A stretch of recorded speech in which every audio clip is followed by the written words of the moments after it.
بسم الله الرحمن الرحيم.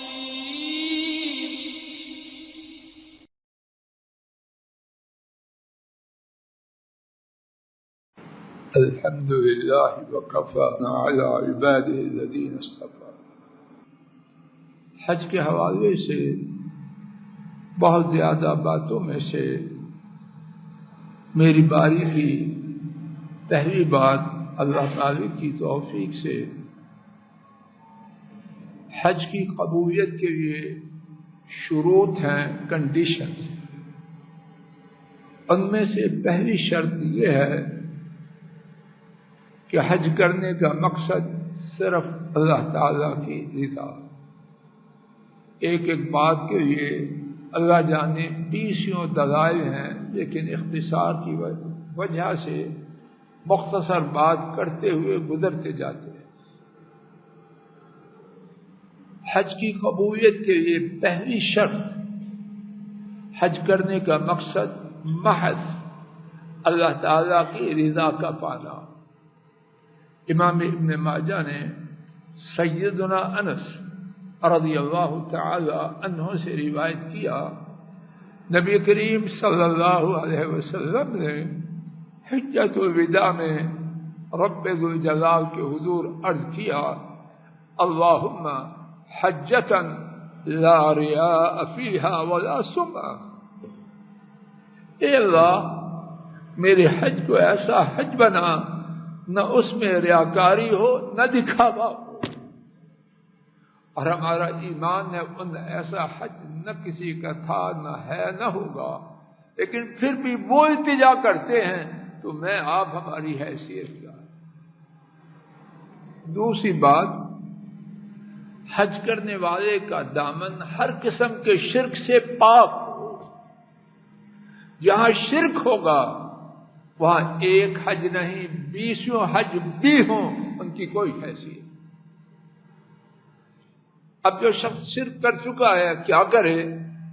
آسان بات ہے، حج پر جانے سے پہلے اللہ کریم سے سابقہ شرک سے توبہ کرے اور آئندہ شرک سے کلی طور پر آزاد ہونے کا اقرار و اعلان کرے۔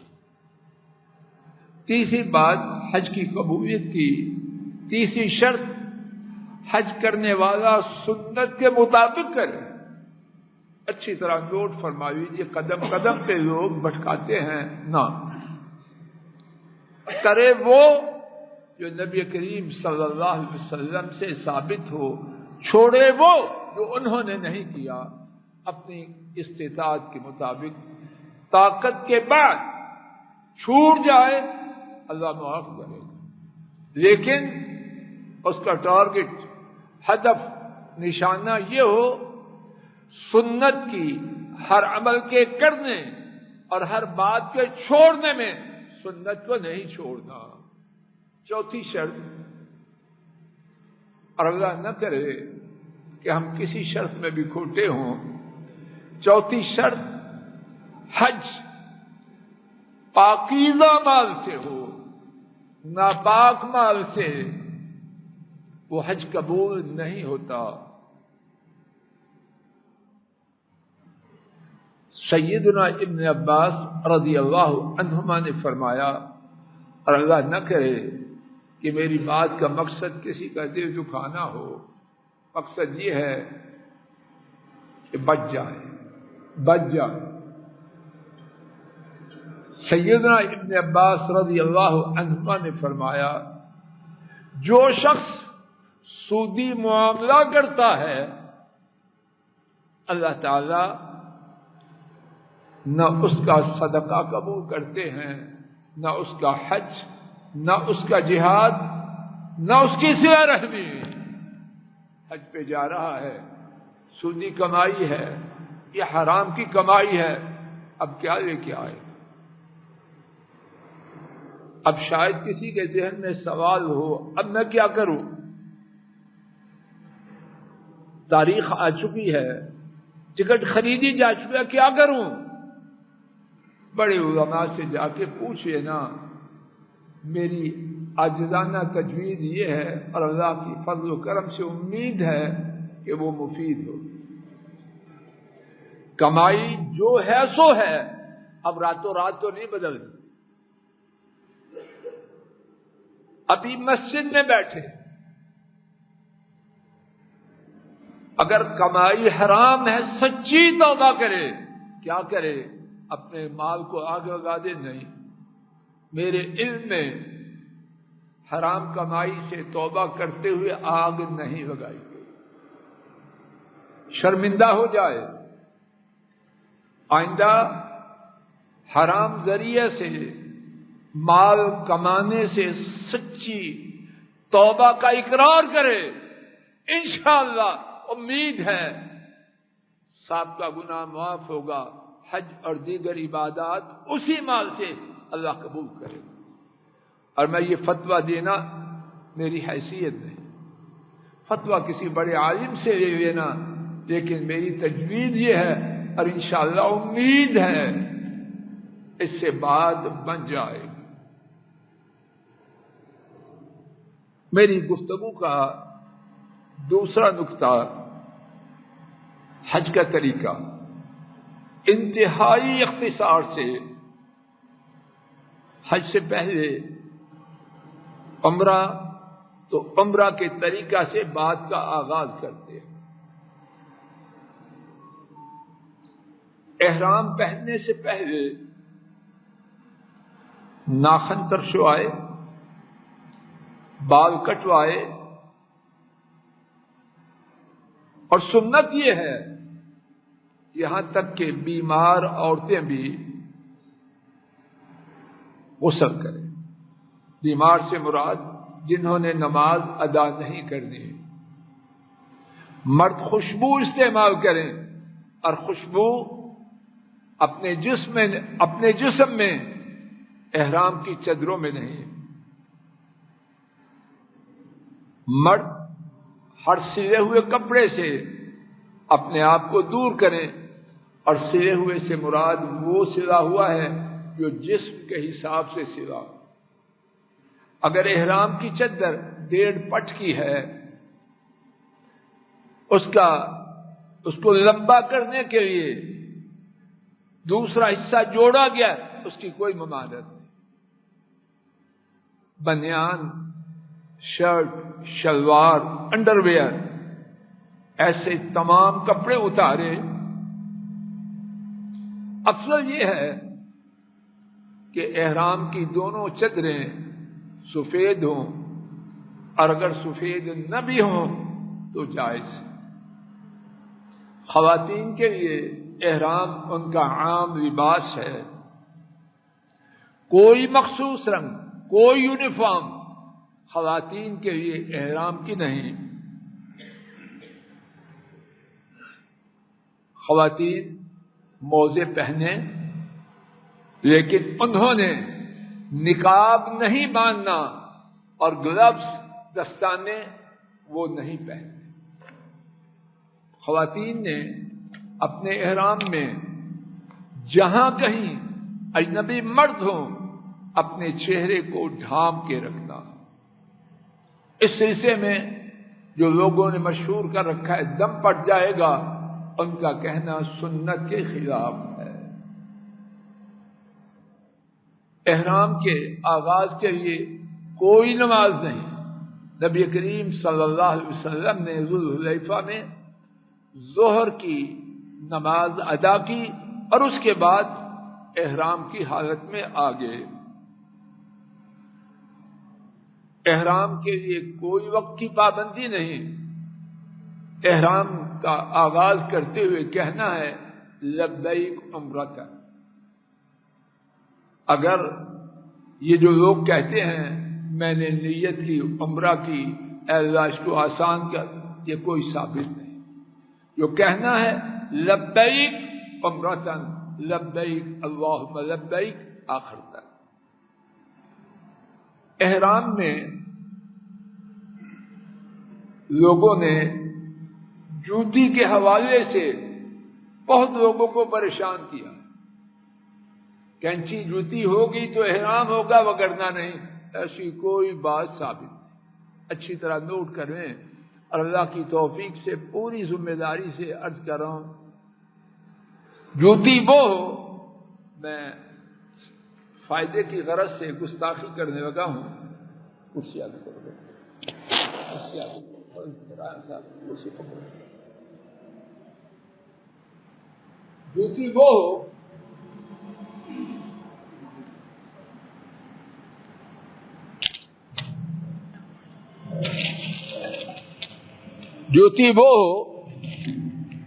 کہ ٹخنے وہ باہر رہے، ٹخنے باہر رہیں، باقی قدم کا اوپر والا حصہ نیچے والا حصہ اس کو ننگا کرنا کوئی اس کا ذکر نہیں. بات واضح ہو رہی ہے؟ پھر سنیے، بیچارے مصیبت کے مارے ہوئے تھوڑے فاصلے پر جب رش ہوتا ہے، پاؤں پہ پاؤں آتا ہے، جوتی ٹوٹ گئی، اب ننگے پاؤں جائے. جوتی ایسی ہو تخنے کور نہ کرے، تخنوں سے نیچے آپ جو پہنتے ہیں پہنے. انشاءاللہ الرحمن احرام میں اس کی کوئی ممانعت نہیں. احرام میں لبیک اللہم لبیک پکارتے جانا ہے اونچی آواز سے، لیکن یک زمان اجتماعی اذان سے تو وہ ثابت ہے. ہر شخص اپنی اپنی لبیک پکارے. خواتین نے بھی لبیک کہنا ہے، لیکن ان کا لبیک کہنا اس کی آواز غیر محرم مردوں تک نہ پہنچے. احرام کی حالت میں بالوں کا منڈوانا، ناخنوں کا ترشوانا، چہرے کا ڈھانپنا مردوں کے لیے، خوشبو کا استعمال، برنی خشکی کا شکار کرنا، نکاح کرنا، ازدواجی تعلقات کرنا،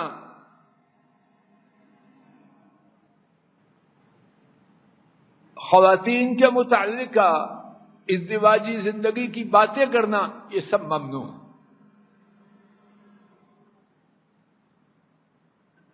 احرام کے لیے احرام کی حالت میں بہت سی دیگر باتیں ہیں، ان کو وقت کی کمی کی وجہ سے چھوڑتے ہوئے احرام کی حالت میں جب مکہ شریف پہنچے اگر میسر ہو تو غسل کرے. اور اب سہولت ہے کہ جب احرام کی حالت میں مکہ مکرمہ پہنچے ہیں، اگر ہوٹل میں پہلے سے بکنگ ہے تو سنت طریقہ یہ ہے کہ مکہ داخل ہونے سے پہلے غسل کرے. اب مکہ میں داخل ہونے سے پہلے تو نہ کر سکا، لیکن ہوٹل میں آ کے غسل کرے اور پھر بیت اللہ جائے. اور ایسا کرنا فرض لازم نہیں، ہو جائے تو شاندار.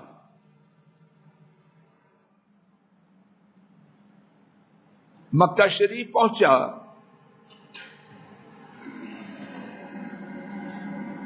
پہلا طواف جو کرنا ہے اس کو طواف قدوم کہتے ہیں. کسی کے پاس رومال ہے؟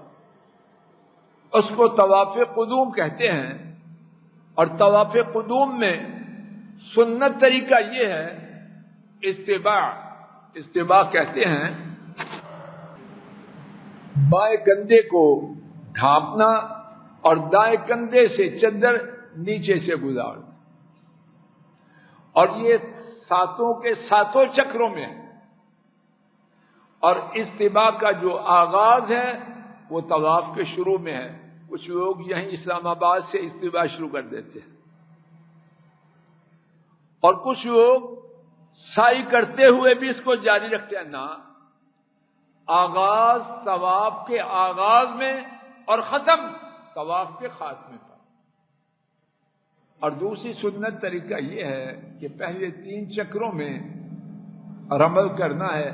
پہلوانوں کی طرح چھوٹے چھوٹے قدم اٹھا کے چکر لگانا ہے.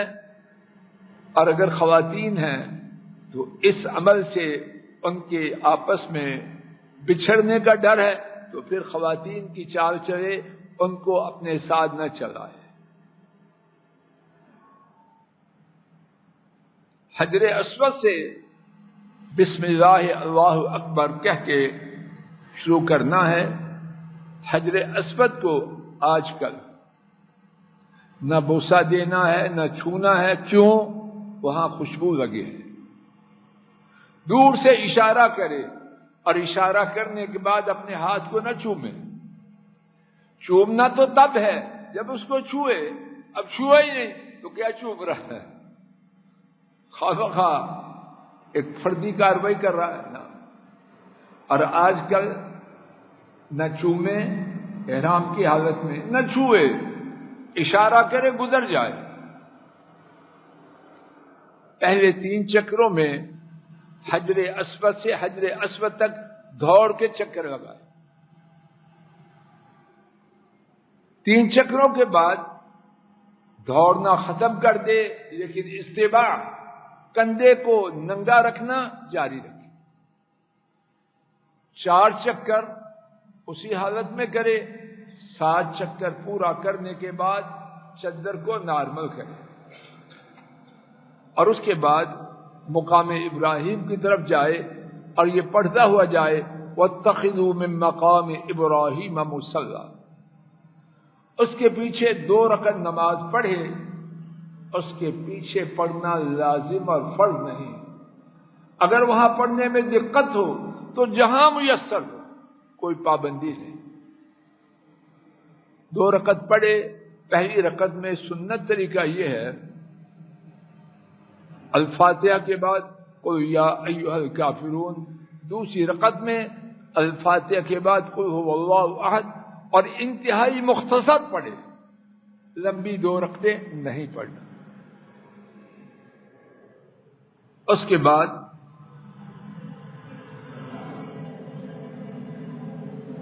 دوبارہ حجر اسود کی طرف آئے، اشارہ کرے،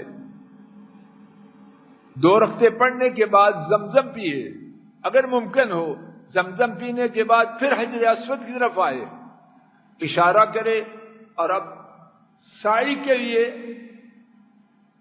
صفا کی طرف روانہ ہو جائے۔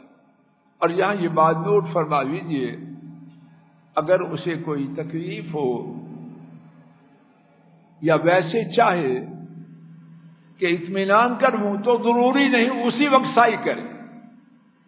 صبح کے وقت طواف کرے، شام کے وقت سعی کرے، آج طواف کیا کل سعی کرے، بھاگم بھاگ کو پیچھے نہیں پڑا ہوا۔ بعض نوجوان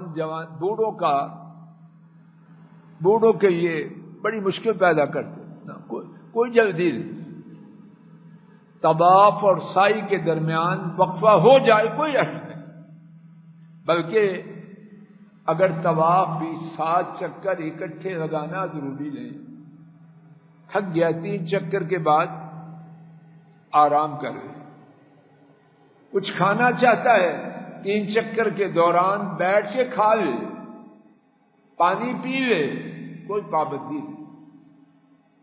اب سعی کے لیے جانا ہے،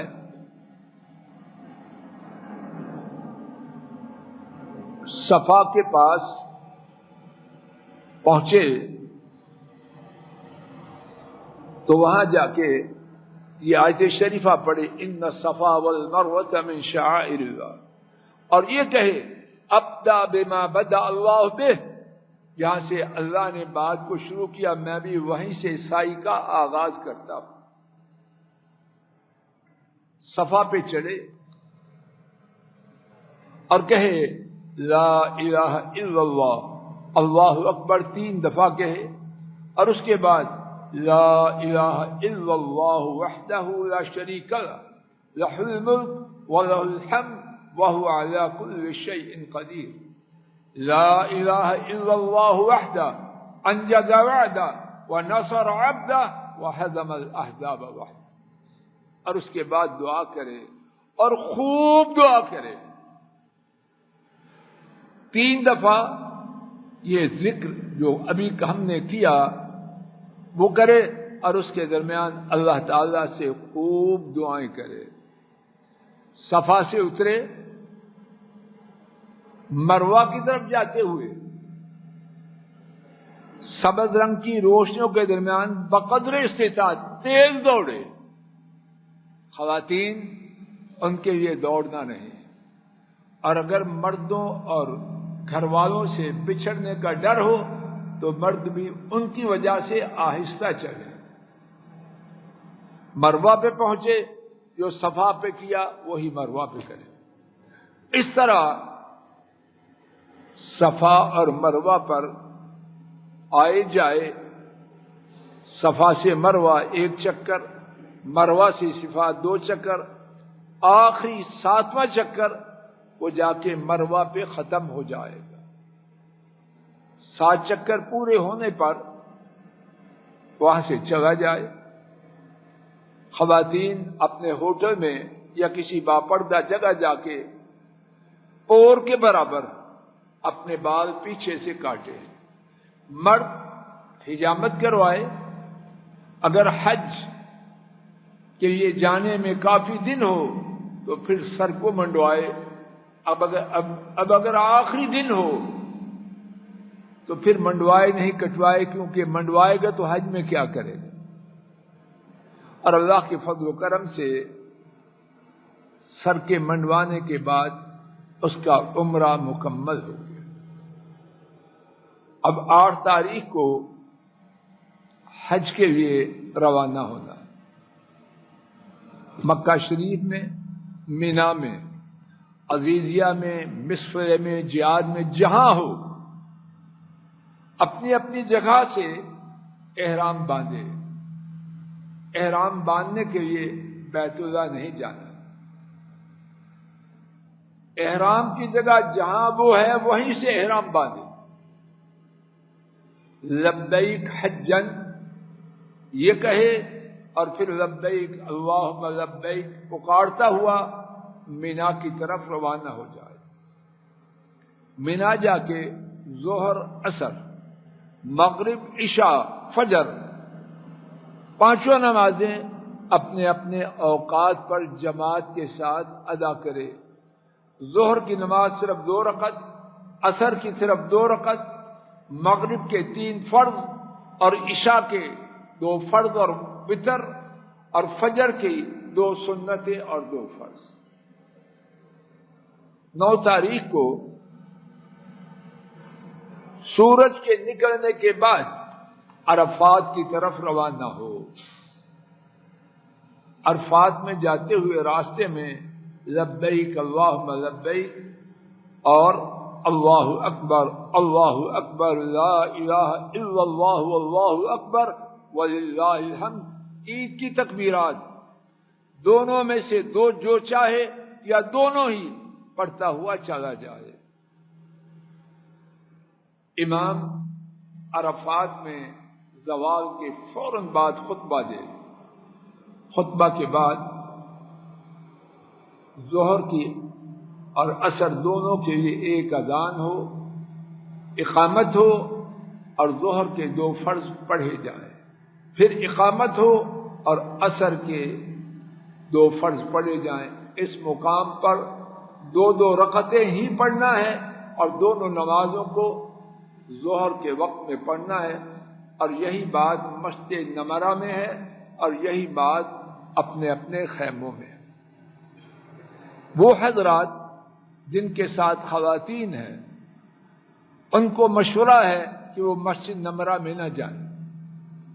اپنی خواتین کے ساتھ اپنے ہی خیموں میں جماعت کے ساتھ نماز پڑھیں تاکہ آنے جانے میں اور بسا اوقات راستہ بھولنے میں وقت صرف نہ ہو.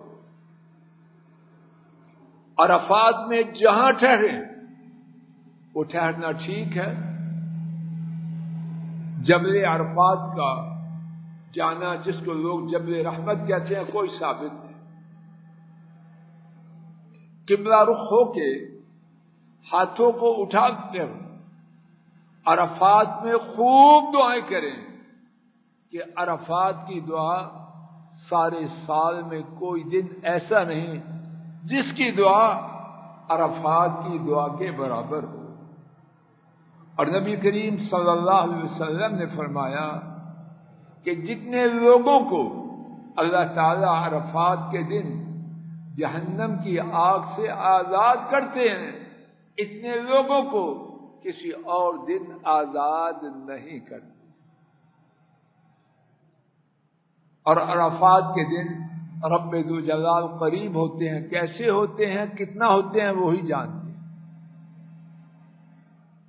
اور پھر عرفات میں موجود حجاج کی وجہ سے فرشتوں پر فخر کرتے ہیں اور فرماتے ہیں یہ بندے کیا چاہتے ہیں، یعنی جو مانگ رہے ہیں معمولی چیز ہے۔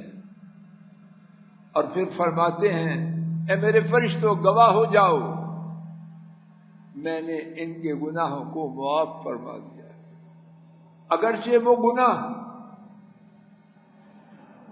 آسمان سے نازل ہونے والے بارش کے قطروں کے برابر ہو، اگرچہ وہ عالی جگہ جہاں ریت ہوا کرتی تھی، اگرچہ وہاں ریت کے ذروں کے برابر ہو، میں نے ان کے تمام گناہوں کو معاف کر دیا۔ ایک روایت میں فرمایا دیکھو یہ میرے بندے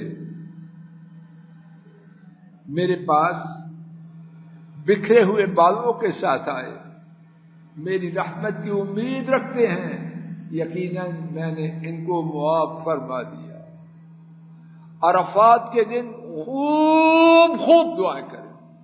اور ایک مشورہ ہے، کوشش کرے، یہ کوئی ضروری بات نہیں کہ وہاں کھانا نہ کھائے، اس دن فروٹ وغیرہ بسکٹ وغیرہ کوئی ایسی چیزیں رکھ لیں تاکہ اللہ جانتا ہے پھر یہ موقع میسر آئے کہ نہ آئے۔ خوب ڈٹ کے کھائے، کھانے کا نشہ آ جائے، سو جائے یا غفلت ہو جائے تو موقع ضائع نہ ہو۔ یہ کوئی ضروری بات نہیں، نہ کھائے، لیکن ایک مشورہ ہے۔ سورج نکلنے کے بعد عرفات سے روانہ ہو، مغرب کی نماز نہیں پڑھنی، روانہ ہو جائے، مزدلفہ جب پہنچے وہاں مغرب اور عشاء کی دونوں نمازیں جمع کر کے ایک اذان اور 2 اقامتوں کے ساتھ ادا کریں۔ درمیانی سنتیں اور بعد کی سنتیں نہیں پڑھنی۔ عشاء کی نماز کے بعد 2 رکعت کے بعد وتر پڑھے اور سو جائے۔ اس رات تہجد کا پڑھنا ثابت نہیں۔ صبح اٹھے 10 تاریخ ہے، اللہ کا ذکر کرے، سورج کے نکلنے سے پہلے تک اور دن کے روشن ہونے تک۔ دن کے روشن ہونے پر مینا کی طرف روانہ ہو جائے۔ وقت ہو چکا، اگر چاہیں نماز میں تو ہمارے وقت ہے، 9:30 بجے نماز ہوگی، آخر تک مکمل کر دیں یا یہیں چھوڑ دیں؟ جی، نماز ٹھیک وقت پہ 9:30 ہی کھڑی ہوگی تو سن لیجئے چند منٹ، شاید بات کچھ نہ کچھ ہو جائے۔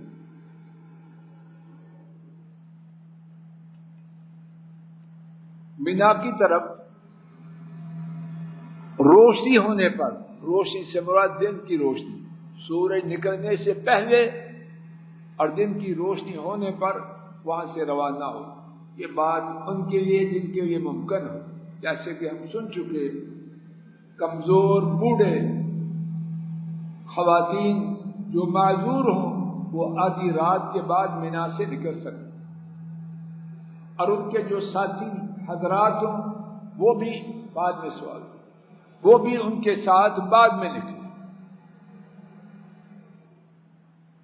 مینا میں آئیں، سورج نکلنے کے بعد پہنچیں گے تب بعد جمرۃ العقبہ، جس کو سب سے بڑا جمرہ کہتے ہیں، 7 کنکریاں مارے۔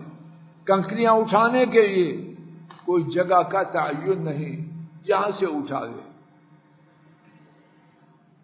کنکریاں مارنے کا اجر و ثواب بہت ہی زیادہ ہے۔ نبی کریم صلی اللہ علیہ وسلم نے فرمایا ایک کنکری جو آدمی مارتا ہے اس کی وجہ سے برباد کرنے والا ایک کبیرہ گناہ اللہ تعالیٰ معاف کر دیتا۔ ہر کنکری مارتے ہوئے اللہ اکبر کہے اور کنکری چنے کے دانے کے برابر ہو۔ اس دن 4 کام کرنے ہیں، میرے ساتھ ایک لفظ دہرائیے، رنحت بولو، رنحت بولو سب، رنحت، رے سے رمی، نون سے نحر، ہے سے حلق، تا سے طواف، یہ 4 کام کرنے ہیں رنحت، اور اسی ترتیب سے کرنے ہیں، لیکن اگر ترتیب آگے پیچھے ہو جائے عذر کی وجہ سے یا بغیر عذر کے کوئی حرج نہیں۔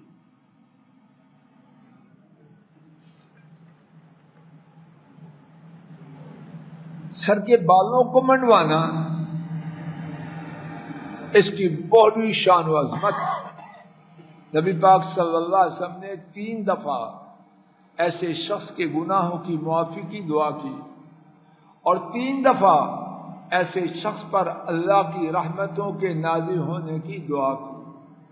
اور اس کے ساتھ سنیے، نبی کریم صلی اللہ علیہ وسلم نے فرمایا جب وہ سر کے بالوں کو منڈواتا ہے تو ہر بال جو اس کے سر سے گرتا ہے روز قیامت اس کے لیے نور کا سبب ہوگا، کوئی معمولی ثواب کا کام۔ اب اس کے بعد 11 کو تینوں جمرات کو کنکریاں مار دی اور ان کے کنکریاں مارنے کا وقت زوال سے لے کر مغرب تک ہے، اور ترتیب یہ ہے پہلے چھوٹے کو، پھر درمیانے کو، پھر بڑے کو۔ پہلے اور دوسرے کے بعد لمبا وقت کھڑے ہو کے دعا کرنی ہے، تیسرے کے بعد رکنا نہیں، چلے جانا ہے کہ نبی کریم صلی اللہ علیہ وسلم نے ایسے ہی کیا۔ 12 تاریخ کو بھی وہی کام کرنے ہیں جو 11 کو کیے۔ اور یہاں یہ بات اچھی طرح یاد رکھیے کہ مینا میں ٹھہرنے کا سب سے بڑا کام اللہ کا ذکر کرنا۔ قرآن پاک میں ان دنوں میں اللہ کا ذکر کرنے کا خصوصاً ذکر ہے، اور کھائے پیے اور کنکریاں مارے، لیکن بہت زیادہ توجہ اللہ کے ذکر کی طرف ہے۔ 12 کو وہی کام کرنے ہیں جو 11 کو کیے، رات مینا میں ٹھہرنا ہے۔ اب چاہے تو 12 کو شام سے پہلے پہلے اپنے خیمے سے نکل کر مکہ شریف کی طرف روانہ ہو جائے، اگر چاہے تو 13 تک ٹھہرے، اور 13 تک ٹھہرنا افضل اعلیٰ ہے۔ اب مکہ شریف آ گیا، باقی صرف ایک کام ہے اور وہ ہے طواف وداع۔ وہ جانے سے پہلے سامان باندھا، طواف وداع کرے، اس کے بعد اذان ہو جائے، نماز پڑھے، دوبارہ نہیں کرنا۔ کھانے کا وقت ہو گیا، کھانا کھائے، دوبارہ نہیں کرنا۔ بس آتے ہوئے لیٹ ہو گئی، دوبارہ نہیں کرنا۔ یعنی اپنی طرف سے تیاری کر کے طواف وداع کرے۔ بیمار عورت جو طواف افاضہ کر چکی، وہ اب بیماری کی وجہ سے طواف بھی نہ کرے اور رکے بھی نہ چلی جائے، اس کو طواف وداع سے چھٹی ہے۔ اس طواف پہ نہ کندھے کو ننگا کرنا ہے، نہ پہلوانوں کی طرح بھاگنا ہے، اور اس طواف کے بعد سیدھے قدموں سے جس طرح ہر روز جا رہا ہے اسی طرح اللہ کی توفیق سے واپس جانا ہے۔ اللہ کے فضل و کرم سے اس طرح طواف وداع کرے اور خیر عافیت سے اللہ کی رحمتوں کو لے کر واپس اپنے گھر میں آ جائے، اپنے گھر میں آ جائے۔ السلام علیکم ورحمۃ اللہ۔ یہ ڈاکٹر فضل الہی صاحب کا آفیشیل یوٹیوب چینل ہے، اس کو لائک، سبسکرائب اور شیئر کریں اور بیل آئیکن پریس کریں تاکہ نئے آنے والی ویڈیوز کا نوٹیفیکیشن آپ کو موصول ہو سکے۔ جزاکم اللہ خیر۔